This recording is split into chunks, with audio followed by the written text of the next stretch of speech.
Сайн байцгаана уу? Руна ТV сувагтаа тавтай морилцгаано. Өнөөдөр би та бүхэнд Солонгос улсад гарсан Солонгосын нэгэн жүжигчэнд тохиолдсон хэргийн талаар ярих гад бэлдлээ. 2012 оны 8 сарын 7-нд Сөүл хотын Гвангак дүүргийн цагдаагийн хилцэс нэгэн дуудлага ирдэг. 2 хоногийн өмнө буюу 8 сарын 5-ны 22 цаг 40 минутын орчим Пунгжон дуунд амьдардаг 38 настай эхнэр маань 3 бяцхан хүүхдээ дагуулад гэрээсээ гараад явсан. Тэгээ тэрнээс хойш юусоо сургаггүй байна гэсэн нөхрийнхэн дуудлага байсан. Нөхөр нь хэлэхдээ болохоор эхнэрийг маань Ким гэдэг 38 настай салхилж хаад оройхон ороод ирнэ гэсэн мессежийг явуулсан. Тэгээ тэрнээс хойш юусоо ирэхгүй байна гэж нөхөр нь мэдгдсэн. Нөхрийнхэн хувьд болохоор ингээ 2 хоног хүлээж агаад тэгээд ямар ч сураг гарахгүй байгаа учраас цагдаад хандаж байна гэж хэлдэг. Тэгээд тэр эхнэрийнхаа тухай ярихдаа сүүлийн үед унтаж чадахгүй уур уцаартай мэдрэг болсон байсан. Ганцаараа 3 хүүхдээ ер нь бол гэртээ асардаг байсан. Би эхнэртэй ойлгохтой тусалж чаддаггүй байсан. Тийм болохоор би маш их санаа зовж байна. Хурдан эхнэр хүүхдүүдийг мань олоод өгөөч гэж хэлсэн маа. Цагдаа нар ч гэсэндээ энэ бол ердийн нэгэн зүгээр гэрээсээ гараад явсан эхнэрийн тухай биш байна. Яаралтай олох шаардлагатай юм байна. Ямар нэгэн асуудал үүссэн байх магадлалтай юм байна гэж ойлгоцгоосон. Тэгээд эхнэрийнх нь уцаар бол байршлыг нь тогтоож уг нь бол болохоор байсан боловч 2012 онд бол байршил тогтоох хууль одоогийнхоос хатуу байсан. Тэгээ яг шүүхээс зөвшөөрөл олгогдоогүй бол хүний гар утсаар нь GPS-ээр мөрдөх нь хууль бус гэж үздэг байсан. Хулгай эсвэл хүн барьцаалагдсан ч юм уу маш ноцтой гэдгийг мэдгдсэн. Тийм үед л GPS-ээр нь мөрдөж олно гэсэн тийм хуультай байсан. Тиймээс цагдаа нар эхлээд эргэн тойрны хоос нь эхлээд эхнэрийг нь хайж эхлэе гэж шийддэг. Ингээд хамаатан танил найз нөхөд цэцэрлэг сургууль гээд бүх газруудаар нэг бүрчлэн эхнэрийг нь сургалж байтал 8 сарын 10-нд буюу нөхөр нь дуудлага өгснөөс хойш 3 хоногийн дараа цагдаагийн газарт нэг мэдээлэл ирсэн. Тэрний үгэх юм бол 8 сарын 8-нд Ким хүүхдүүдийнхаа цэцэрлэгийн багш руу залгаад багшаас нь 100,000 вон зээлсэн гэдэг нь тогтоогддог. Гэхдээ тэр цэцэрлэгийн багш руу залгахдаа өөрийнхөө утаснаас биш өөр хүний дугаараас залгасан байсан. Тиймээс цагдаа нар тэр дугаарыг нь ямар хүний утас болохыг нь олоход Анян хотод амьдардаг нэг жижиг хүнсний дэлгүүрийн эзний утас болох нь олддог. Ингээд тэд нар болохоор яг тэр дэлгүүр дээр очиод өөрийн чинь утсаар ингээд нэг эмэгтэй хүн утсаар ярьсан уу гэд асуудаг. Тэгтэл 2 хоногийн өмнө нэг эмэгтэй жигнэмэг аваад тэгээ миний утсаар ярьсан гэж хэлдэг. Ингээд цагдаа нар бол ер нь за энэ хаваар л эхнэр нь байх магадлалтай юм байна. Ямар нэгэн буудалд ч юм уу байж магадгүй гэж үзээд тэр хавийн буудлуудыг шалган буудлуудаас орж энэ нэмэгтэйг харсан уу гэж зургийг үзүүлж явж агаад нэгэн буудлын ресепшнээс тэдний буудалд байгаа гэдгийг нь мэддэг. Тэгээд тэр ресепшн манай бүр 205 тоотод одоо хүртэл байгаа штэ, яг одоо байгаа гэж цагдаа нарт хэлсэн. Ингээд цагдаа нар бол яаралтай 205 өрөөрөө очиж хаалгыг нь тогсчиход дотроос онгойлохгүй байсан учраас цагдаа нар бол хүчээр онгойлгосон. Тэгээ онгойлгоод ороход өрөөнд дотор Ким эмэгтэй шалан дээр ингээд сууж исэн. Тэгээ бүр ингээд маш их шаналж төхөрсөн бололтой ямар ч хөдөлгөөн хийхгүй ингээд цагдаа нар руу зөвхөн гүлрөөд сууж исэн. Тэгээ цаашлуулаа харсан чинь орон дээр 3 хүүхэд нь ингээд зэрэгцээд дээгүүр нь хүнжлөөр хуччихсан унтаж байгаа юм шиг харагдсан. Тэгээ цагдаа нар бол маш яаралтай очиод хүүхдүүдийн судсыг нь шалгаж үзэхэд 3 хүүхэд бол гурвал айл хэдийн 8 насаа алдчихсан, хөшчихсөн байдалтай байсан. Шүүх хэмнэлэг бол хүүхдүүдийн нас орсон хугацааг 8 сарын 7-ны орой нас орсон юм байна гэж тогтоодог. Тэгээд нас орсон шалтгааныг нь болохоор амьсгал боогдсон, ам хамрыг нь зэрэг тагснаас болсон гэж тогтоосон. Тэгэхээр энэ нь бол шууд л аллагын шинж тэмдэгтэй хүн амны хэрэгэ гэсэн үг байгаа. 8 сарын 7-нд хүүхдүүд нь амнасаа алдсан бол тэрнээс хойш цагдаа нар Кимийг олох хүртэл 3 өдрийн турш хүүхдүүдийнхээ хажууд ер нь бол Ким хуцаа өнгөрөөгөө суусан гэсэн. За ингээд мэдээж цагдаа нар бол амнасаа алдсан 3 хүүхдийн хажууд байсан ээжийг нь бол шууд л цорын ганц сэжигтэн гээд баривчилсан. Тэгээ цагдаагийн газарт очисон Ким бол ухаан санаа нь ингээ орж гарч байгаа юм шиг янз янзын сонин тийм ойлгомжгүй зүйлсүүд яриа нь бол маш эмх зэгцгүй байсан. Тэгээд яг энэ хэрэг гарсан гэр бүл буюу Ким тэгээд яг тэр жүжигчин 3 хүүхэдтэй энэ гэр бүлийн талаар эхлээд та бүхэнд ярив. 2001 оны 3 сард жүжигчин Ким Тэён Ким гэдэг энэ бүсгүйтэй гэрэлсэн байгаа. Тэгээ Ким Тэён гэдэг энэ жүжигчний хувьд болохоор KBS-ийн жүжигчин 2012 он хүртэл жил бүр маш олон цувралуудад туслах дүрээр тоглодог. Ер нь бол нэлийн олонний танил тийм жүжигчин хүн байсан. Ким Тэёны хувьд болохоор ажил ихтэй гэртээ бараг байдаггүй. Тэгээ ар гэрийнхаа ингээд ажлуудыг зохицуулаа гэд их нэртэй бүх юм ар гэр болоод үр хүүхдээ асрах ажлыг даатгачихсан. Тэгээ зүгээр амжиргааны зардлаа өгөөд өөрөө маш их ажилтай ингээд явдаг байсан тийм хүн байгаа.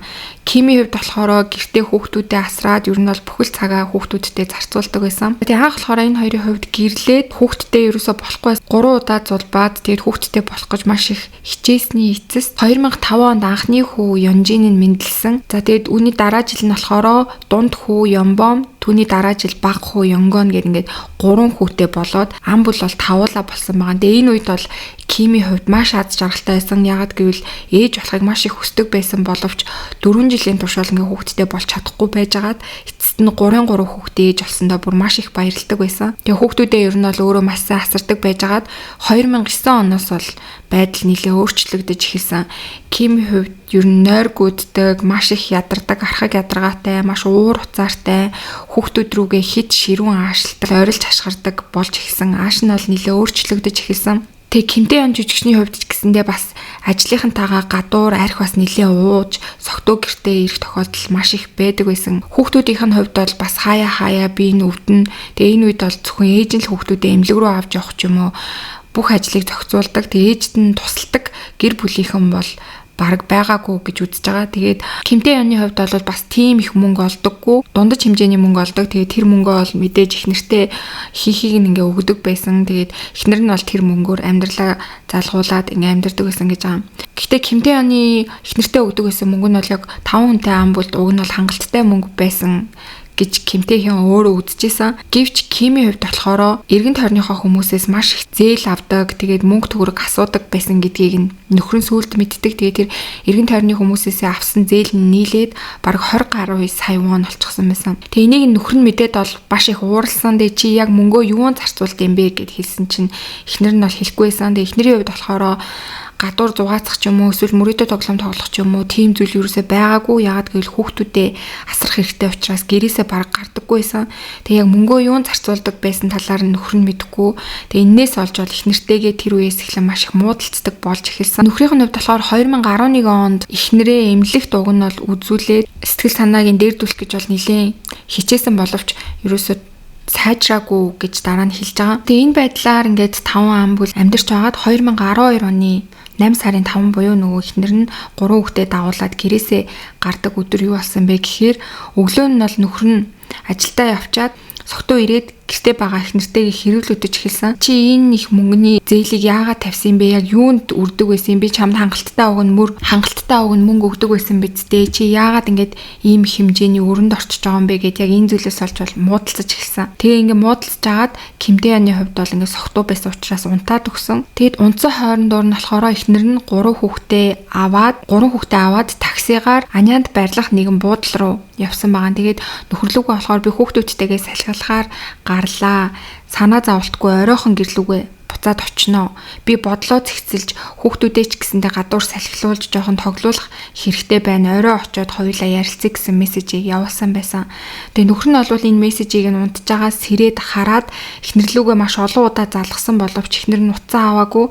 Тэгээ үүнээс хойш 2 хоногийн турш эхнэр нь ирээгүй, холбооч бариагүй. Ингээд 8 сарын 7-нд нөхөр нь цагдаагийн газар руу дуудлага өгсөн нь тэр исэн. За тэгээд эхнэрийнхэн талаас болохоор яг тухайн үед юу болсон талаар ярихдаа 8 сарын 7-нд Аняны буудалд ирээд тэгээд хүүхдүүдтэйгээ хамт ингээд өөрийнхөө өнгөрсөн амьдралыг бодоод ингээд байж исэн чинь нөхрөөс нь маш их мессеж ирээд чи юу хийгээд байгаа юм бэ? Чи хүүхдүүдийг аваа хаашаа явчихваа? Чи миний хүүхдүүдийг хүртэл ингээ өөршгөө адилхан хүн болгож амьдралыг нь баллах гээд байгаа мó? Уцаа ав гэх мэтчлэн нэлээд тийм хатуу хөвгтэй мессежүүдийг битсэн гэж байгаа. Уг нь бол Кимийн хувьд хүүхдүүдээ аваад явчих юм бол араас нөхрийгөө уучлал гуйгаад ярилцсан эвлэрээ гэд бичих байх гэж өгөн бодсон гэж байгаа. Тэгсэн чинь эсрэгээрээ нөхрөөс нь бол маш их ууралж байгаа тийм мессежүүд ирсэн. Тэгээ энэ үед болохоор Кимийн уур бол маш их хүрсэн гэж байгаа. Тэгээ яг тэр үед нь болохоор 2 хүүхэд нь нөгөө өрөөнд дэрээр тоглоод ингээд байж исэн. Тэгээ тэр хоёр болохоор дэрээр тоглож байгаа хүүхдүүд учраас ингээд маш чимээ шуугантай байсан. Тэгсэн чинь Ким тэр хоёр руу бойл гэж маш олон удаа хэлсэн маань. Тэгсэн чинь хүүхдүүд болохоор ээжийнхаа үг сонсохгүй тоглоод исэн.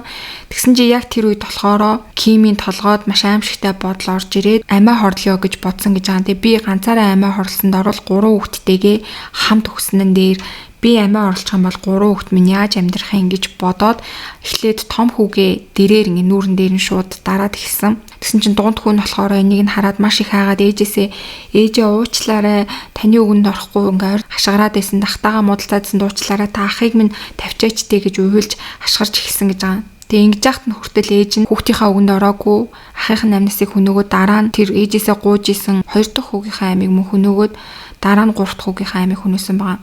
Ингээ 3 хүүхдийнхаа амь насыг хөнөөснийхөө дараа хажууд нь хэд хоног гөлрөөд суусан гэж байгаа. Тэгээ түүний хувьд болохоор хэдийгээр цагдаа нарт өөрөө амиа хорлох гэжсэн гэж хэлсэн боловч ямар ч тийм амиа хорлох үйлдэл бол гаргаагүйсэн, зөвхөн 3 хүүхдийнхаа л амь насыг хөнөөсөн байсан.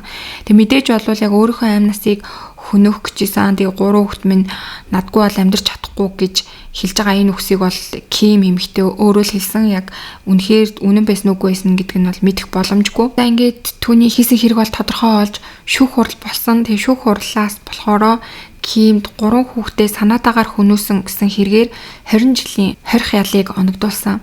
Өмгөөлөгч нарын хувьд бол сэтгцийн эмэгтэй байсан учраас хүүхдүүдийнхээ амь насанд хүрсэн гэсэн тийм байдлаар өмгөөлж исэн ч гэсэндээ 20 жилийн ял нь бол яг шүүгчийн шийдвэр болж гарсан. Тэгээд үүний дараа бол Ким давж залцсан ч гэсэндээ 20 жилийнх нь ял нь бол яг тэр чигээрээ хэвээрээ үлдээд 20 жилийн ял авсан маа. За ингээд 3 хүүхдийнхаа амь насыг маш аимшигтайгаар хөнөөсөн Кимийн хувьд бол одоо ингээд шоронд байгаа. За харин түүний нөхөр Кимтэй яны хувьд болохоор эхнэрээ шоронд орсны дараа бол албан ёсоор эхнэрээс салсан. Тэгээд яг өөрийнхөө нэрийг бас солиод маш олон тийм сэтгэл зүйн эмнэлгүүдээр бол нэг хэсэг эмчилгээ хийлгэж агаад тэгээд одоо болохоор нэг ажил хийж байгаа юм билээ. Яг жүжигчнийхээ ажлыг бол мэдээж орхисон хүмүүсийн өмнө гардаг ажлыг бол хийж чадахгүй гэд орхисон байгаа. Тэгээд сүүлд нэг нэвтрүүлэгт ороод тэр ярилцсан хүүхдүүдийнхаа өмнө дараа уулзахдаа ичхгүй байхын тулд би одоо ер нь бол маш их хичээж амьдарч байгаа. Тэгээд удахгүй би тэнгэрт очиод хүүхдүүдтэйгээ уулзах гэж ярилцлага өгсөн байсан. Тэгээд түүний хувьд бас би эхнэрээсээ яг яагаад гэдэг асуултыг, яагаад 3 хүүхдийнхээ амь насыг хөнөөсөн юм бэ гэдэг асуултын хариултыг байнга асуухыг хүсэж, байнга бодож явдаг. Тэгээ эргэлдээч гэсэндээ маш олон удаа очиж түүнтэй уулзангаа энэ асуултаа асуух гэсэн боловч миний яг эргэлдээр очих гэсэн тэр хүсэлтийг маань дандаа хүсэлтэнд маань дандаа татгалцдаг. Надтай нэг ч удаа уулзаагүй. Тэгээ миний бичсэн захиануудад ч гэсэн эхнэр маань нэг ч удаа хариу өгөөгүй. Яагаад тийм бяцхан 3 хүүхдийнхээ амь насыг хөнөөсөн талаар ямар ч хариу өгөөгүй гэд ярьсан байсан. Тэгээ мэдээж бол эхнэрийгээ хизээч уучлах чадахгүй гэж бас ярьсан байсан. Тэгээ миний бодлоор болохоор эхнэрийгээ уучлахгүйгаас гадна ер нь бол өөрөө бас маш их арх уудаг байсан. Гэр бүлдээ ерөөсөө цаг зарцуулдаггүй байсан гэдэг нь бол сүүлд ил болж исэн. Тэгэхээр анханасаа ер нь гэр бүлдээ цаг зарцуулаад эхнэртэйгээ сайн ярилцдаг ч юм уу, гэр бүлдээ сайн анхаардаг байсан бол бас ийм хэрэг гарахгүйч байх магадaltaй байх гэж би бодож байна. Эхнэрийнх нь хувьд бол ер нь бүх зүйлийг ганцаараа зохицуулдаг, 3 хүүхдтэйгээ яг ингээд өрх толгоолсон ээжиг амьдардаг байсан гэдэг нь бол бас сүлд ил болсон. Хэдийгээр тэгж амьдардаг, сэтгэл готролтой байсан ч гэсэндээ 3 өөрийнхөө хүүхдийн амь насыг хөнөөнө гэдэг бол үнэхээр аимшигтай. За тэгээд энэ хэрэг дээр бас та бүхэн юу гэж бодож байна? Өөрт төрж байгаа сэтгэлдлүүдээ комент хэсэгт бичээд хуваалцаарай. За хэрвээ та бүхэн сувг дээрээс лайк, subscribe дарж амжаагүй байгаа бол лайк, subscribe дараад сувгаа үргэлжлүүлээд дэмжээрэй. За ингээ өнөөдөр ч гэсэн миний бэлдсэн дугаарыг сонссон та бүхэндээ маш их баярлалаа. Удахгүй эргээд дараагийн дугаараараа уулзцгаая.